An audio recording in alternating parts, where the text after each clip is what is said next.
All about steam. The USATC S160, Episode 2.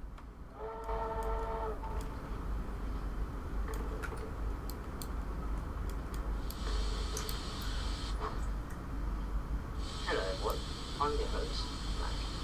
Today my co-host, Daniel. Hello. And today we're talking about United States Army Transport Corps S160 tender engine. This video was made very late, quite late. It was sent to the video that Daniel will want to look. Next 7 years served after the war, yada. Yes, thank you to the men and women who served in World War II. United States Army Transport Corps 160 class is a class of 2 8-inch tender engines, a consolidation single motor design. Designed for use in units with all heavy freight work. A total of 2,120 built, and they were on railways across the border with Africa, Asia, North Europe, and South America. During the 1930s, the United States Army Transport Corps approved the update of older locomotives, or locomotive works War I design in continuous war transportation, to create the S160 class. During the period of Second War, when America was neutral, the government of Franklin D. Roosevelt approved the Lend-Lease supply to the United Kingdom of the S200 class, done specifically to fit the British loading age.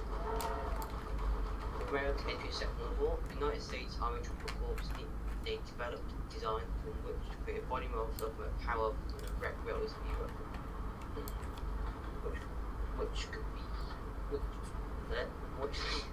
could use to supply military hardware and civilian goods. Hence the design created by Major J.W. Marsh and railway branch of the Corps of Engineers.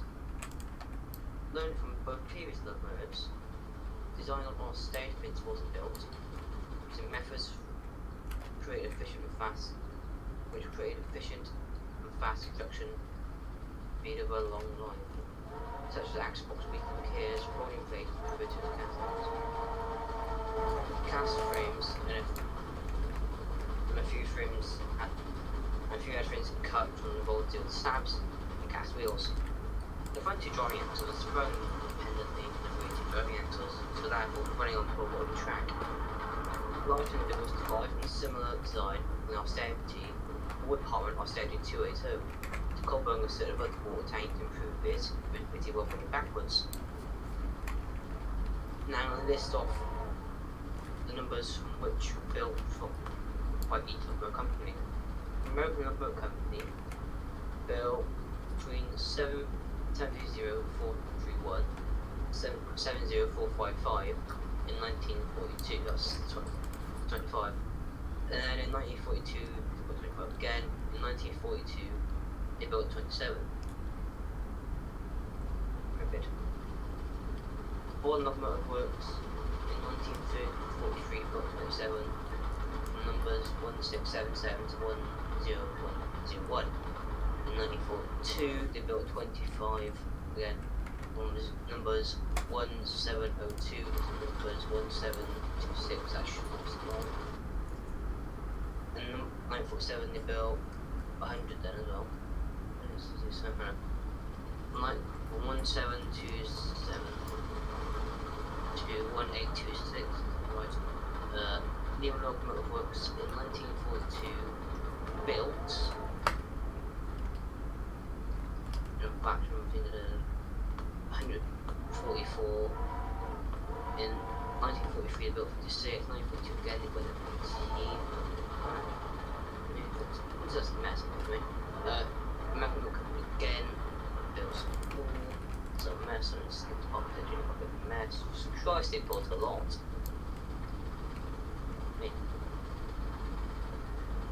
It's gonna come out as a mess when it's a bottle built. Air locomotives were constructed from 1942 to 1943 in 13 batches, split between Alco, which is the American Locomotive Company,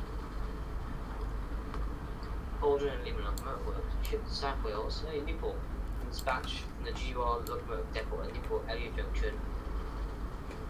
The first 43 locomotives transferred to in London North Eastern Railway Doncaster Road for completion and later running it over the East Coast Main Line. The start of the pattern whereby each of the 4 British railway companies, the Western, Southern, NMS and NER, eventually deployed a total of 400 S160s under the guise of running in. The factory replaced its damaged dock and increased the plastic British 160 mile for shipping on pre-military invasion equipment troops.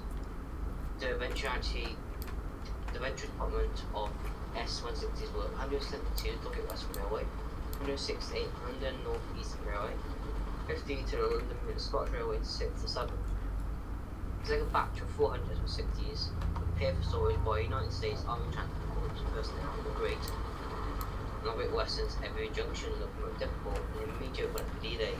After D-Day, invasion of Normandy, locomotives deployed across Britain and again began to collect and refurbish Every Junction in preparation for shipment to Europe. Operational failures. S160s were designed for quick rebuilding, not long-term missions in 90 days. Less compromising on led to difficulties in operation. Next, observation gears were not very efficient, particularly maintenance pieces lapsed in today's for operation reasons, so often run a hot box in the axles. Braking was poor and on standards. Western carriers for steam brakes used the locomotive, which was woefully inefficient due to the long distance from the driver's valve to the brake cylinder. A major fault on the S160s was a single water gauge on the clean design. Implemented the UK cruise. It's about water fully open, the cruise would be misleading to think the water level was adequate, even though the condition was low. The water level, when a low water condition, water level allows the crown sheet to overheat. The stay bolts holding the crown sheet will fail when it's burning. For grips, that means the fuel bugs. In space of 10 months, in space of 10 months, UK 60s saw the collapse in 3 UK 60s saw the collapse in 5 months crown and threatening death of geofireman on number 2400 in November 1943. Although there were claims that the stay bolts on the 5 months line were less than for domestic boilers, locomotive was equipped with boiler built to comply in all aspects of the ASME boiler code, except that the shell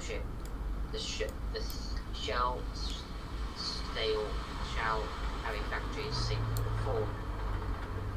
So on to more information about track method and all that. Power type of steam designer was Major J.W. Marsh. Builders were American Locomotive Works, boiler locomotives. They were built in 1942 and 1946. A total of 2,120 built. The classes United States Army Transport S160 country derivatives, official name is S160. Local to United States, Europe, China, and Korea. This position is 29 known reserved or more in derelict condition was scrapped. Now it's time for the running session. Alright, before we begin the running session, we're going to go through the cab real quick. Here we have the firebox. Have seats. Right here is the water injector. Exhaust injector, water overflow.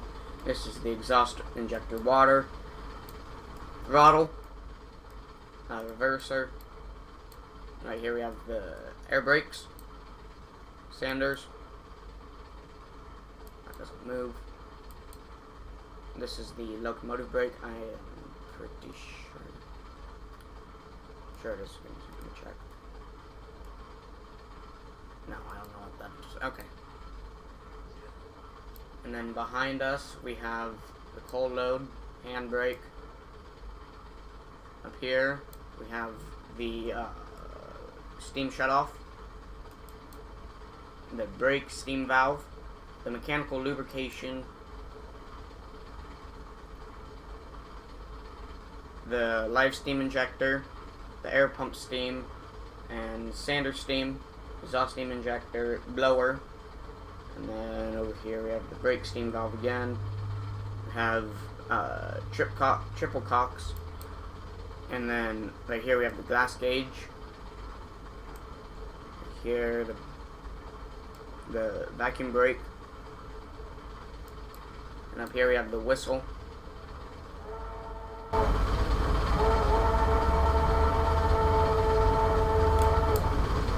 And that, the windows and such do open up and close. Seats do not go up. And that's the rest of the cab. So onto the running session.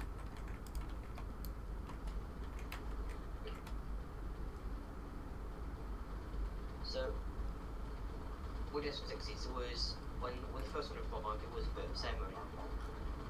It's just a big annual ceremony. It came on with flags and a beam. Interesting. One of them did get Long Military Railway number 601 Franklin D. Roosevelt. That is not works, I'm pretty sure. There is one that's coming on Penn and Dock Railway. That is named Omaha after Omaha Beach. The lovely red debris from United States Highway Transport Corps. It just says that I never saw it's chopped up and rolled up, but maroon and cream line on it. I'm not sure I just went there. These are generally quantum machines. They weren't meant to last that long, yet they have. It's quite fast to last that long, frankly. I'm down to a hard, loving artistic work. God bless them.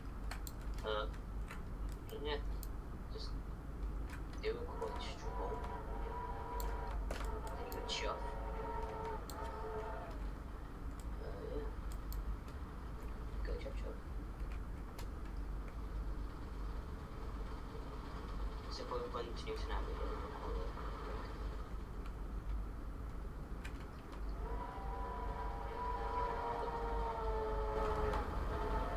The version you're currently driving right now is United States Highway Transport Black with, I'm guessing, air technology.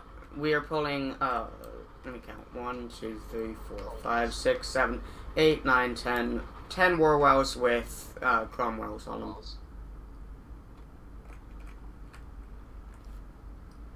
So at the next station, Dawlish, we will stop and that'll be at the end of the video. Up ahead we have... Stop paying for the fuel only because it drags you fuel anyway, usually. Short whistle up ahead. Here's the engine. Whistle board. So SW, that does not mean southwest. That means short whistle. So... Why would you think it means southwest? I don't know.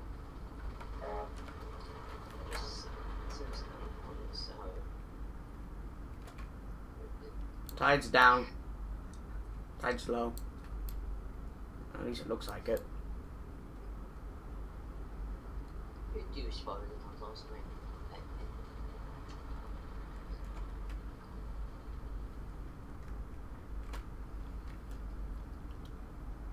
There's two reasons why I like this route, and is why you're going to see most engines that we do in this series on this route. It's because, one, the scenery, two, the hill, the ridiculous hill that you can go down at near the end of the line, near Kingsley, or whatever it's called, Kingswear. Kingswear.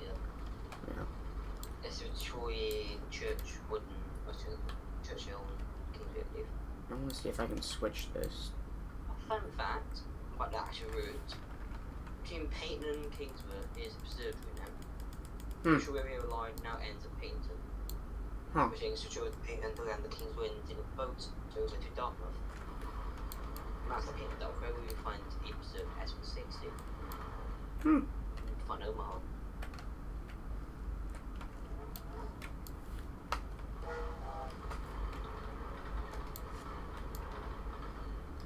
Brakes on this engine aren't really that good. As you can see, we're barely slowing down. Oh, that's because I had the loco brakes on. No wonder why we weren't slowing down that much. The Keighley Right Railway, there is a gym which is a S160. That's excellent. Personally, I feel not many around in the UK. No, not at all.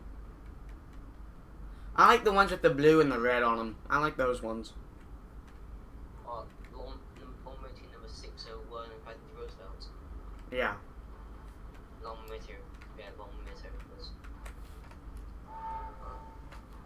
So yeah, this has two whistles. The loop whistle, that's space by itself, and we have the alternate whistles, that's control space. It did not show up. There's no steering group about it either. So what's coming next episode, man? The next episode will be a J94 austerity tank. They took inspiration from an engine that I'm quite in love with. They were quite interesting, though. So guys, I'll see you next time in the next episode. Have a nice day.